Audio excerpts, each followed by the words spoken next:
Jurors heard witnesses, victims, and experts testify this morning in the Kenneth Bartley school shooting retrial. The first witness called to the stand this morning was former school teacher Danny Shekels. Judge John Carey Blackwood allowed Shekels' testimony, but the prosecution apparently could not ask him about the alleged repressed memory he had testified about yesterday evening in the courtroom after the jury had been dismissed. Instead, prosecution seemed to be limited to asking him about the scene he encountered in Vice Principal Jim Pierce's office the day of the shooting. Shekels, who had paramedic training, testified he had been contacted by the office secretary after the shooting occurred and asked to respond to the office to help. He described the scene he walked in on when the office door opened that fateful day. Kenneth Bartley was on the floor. SRO Susan Phillips was on top of him. Jim Pierce was in his chair saying, "I can't breathe," and Ken Bruce was slumped over, not saying anything at all, Shekels recalled. The jury also heard from then school principal, shooting victim, and witness Gary Seal. Seal described November 8, 2005 as a normal day at Campbell County High School up until about 2 p.m. when he headed towards Pierce's office. Even after entering the office, Seal said he noted Bartley was seated in a chair in front of Pierce's desk, and he took a seat next to him, still not realizing anything was out of the ordinary. "I think I said something to him like, 'What's happening, Kenny? What did you do?'" Seal recounted to the jury. He detailed how Pierce casually leaned forward and told Bartley, "We need what's in your pocket." Seal said he thought it was tobacco or drugs and had no clue it was a gun. As Bartley reached towards his pocket, Seal said he went to reach toward Bartley's pocket as well as Kenny smacked my hand away before pulling out the gun. Seal's testimony went on for quite some time, stating that Bartley stood with the gun and pointed it at Ken Bruce, who immediately put his hands up. Kenny walked back with the gun pointed at him. Seal said the gun seemed too small, that he did not believe it was real at first, and so he asked Bartley if the gun was real. Seal testified Bartley took a clip out of his pocket, said, "I will show you it's real," and fired at him twice while he was still sitting. According to Seal, Bartley then shot Bruce before turning on Pierce, who at the time jumped him, taking him to the floor. Seal described Bartley at 14 but 25 mentally, and at the defense's objection, Judge Blackwood had the statement stricken from the record. After Seal's testimony, the jury heard from several Tennessee Bureau of Investigation experts who testified about various tests they had conducted on evidence and crime scene samples.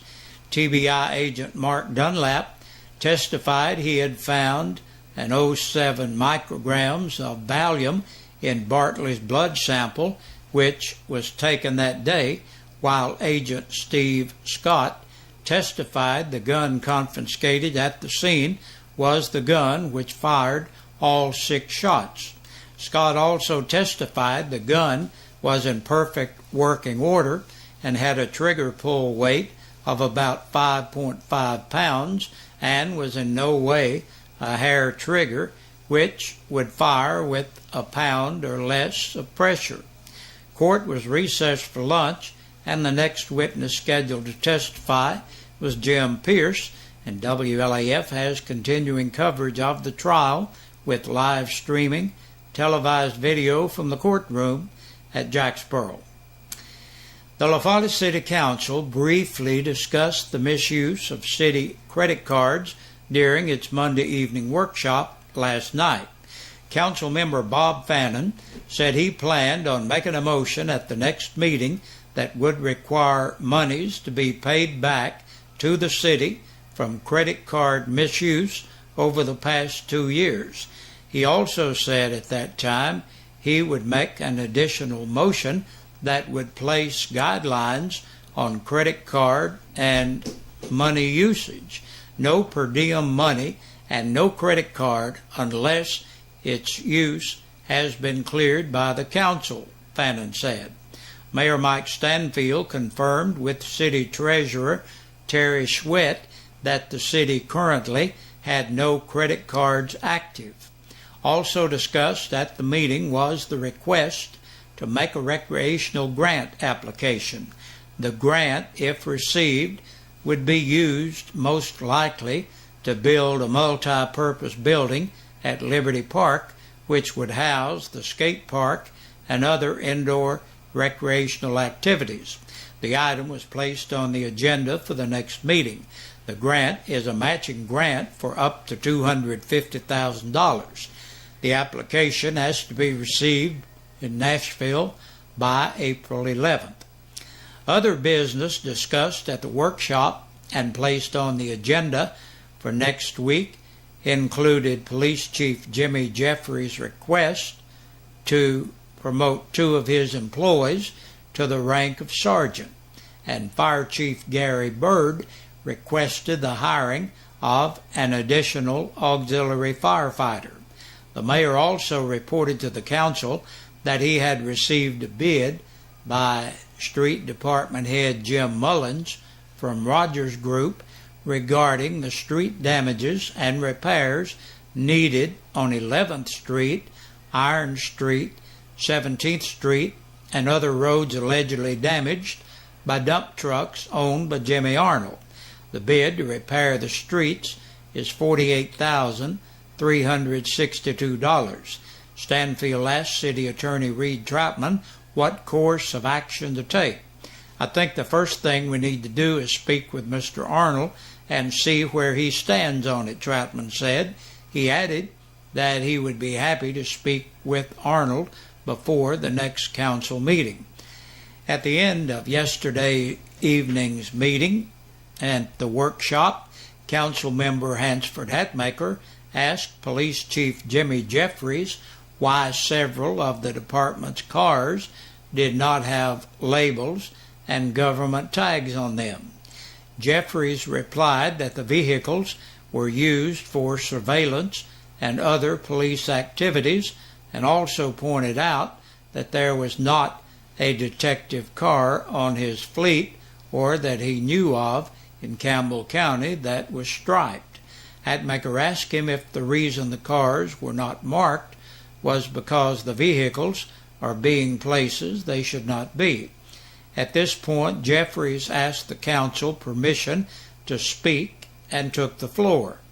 You know, this constant harassment from Mr. Hatmaker, I'm really up to here with it, Jeffries said.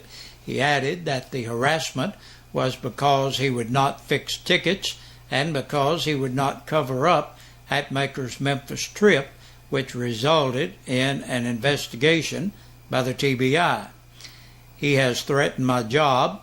He told me he had 3 years to get my job.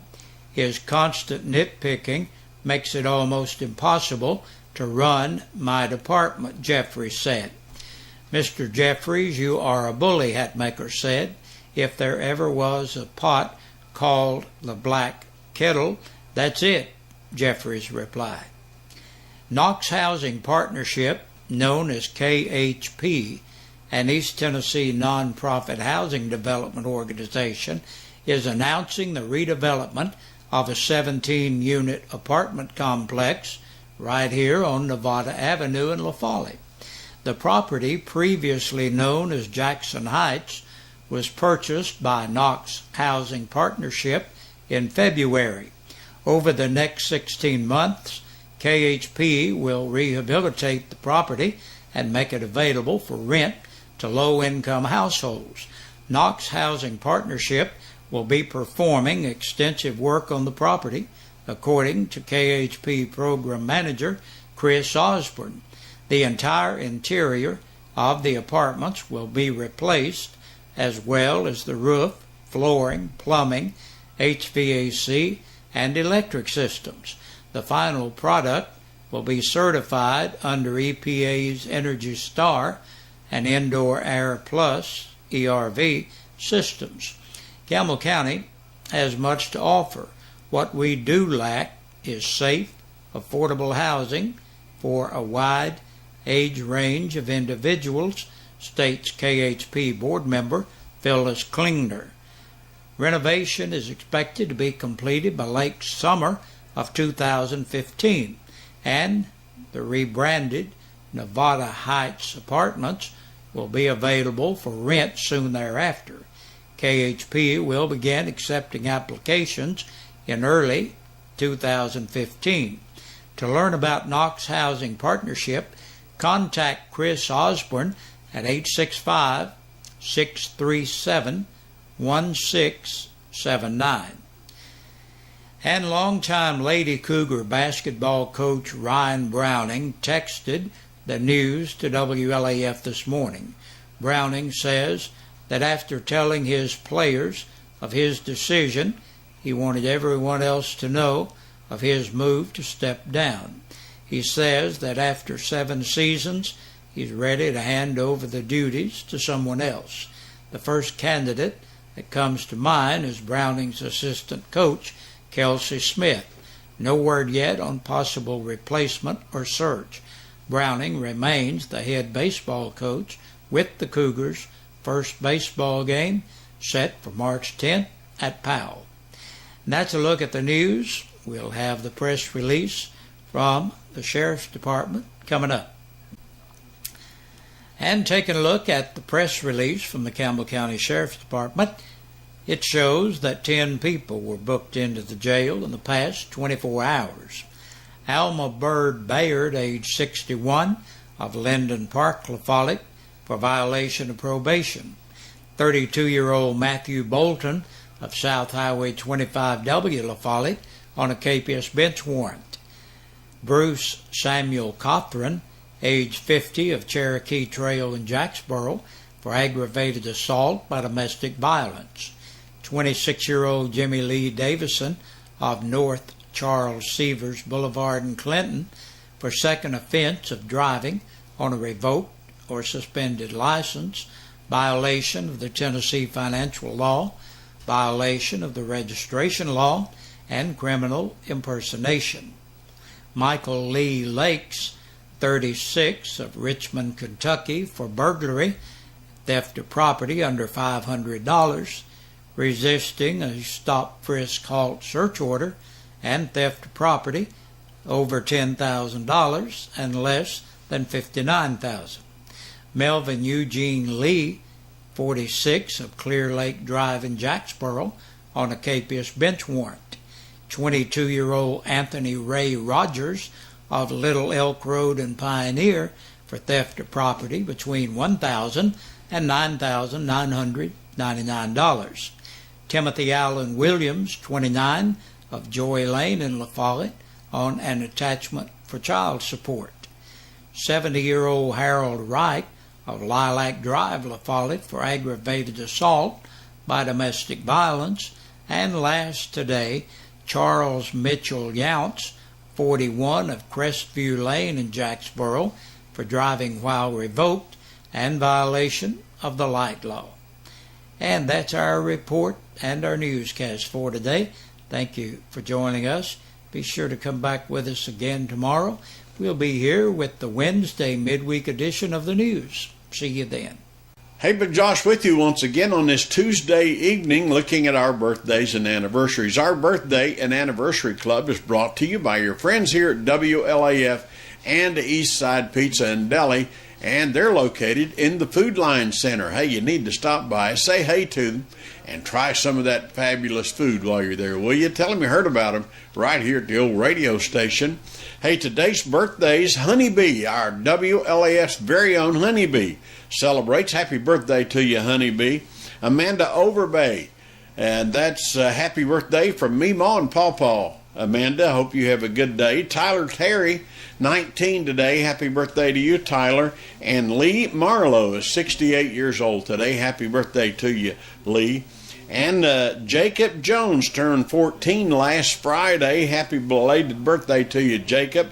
Emily Jones turned 5 this past Wednesday. Happy belated birthday to you, Emily. We hope you all had a great day. And today, Bill and Gail Hill celebrate their anniversary. Happy anniversary, Gail and Bill. We hope all of you are having a great day and had a great day. And listen, if you're celebrating your birthday today, for some reason we don't have your name on our list, we'd love for you to have a good day. But remember now, in order to be eligible for the drawing on Fridays that we have here, then you need to have your name on our list. And you could win a birthday dinner for two or an anniversary dinner for two from your friends here at WLAF and Eastside Pizza and Deli. Have a great evening. Good Lord willing, see you tomorrow.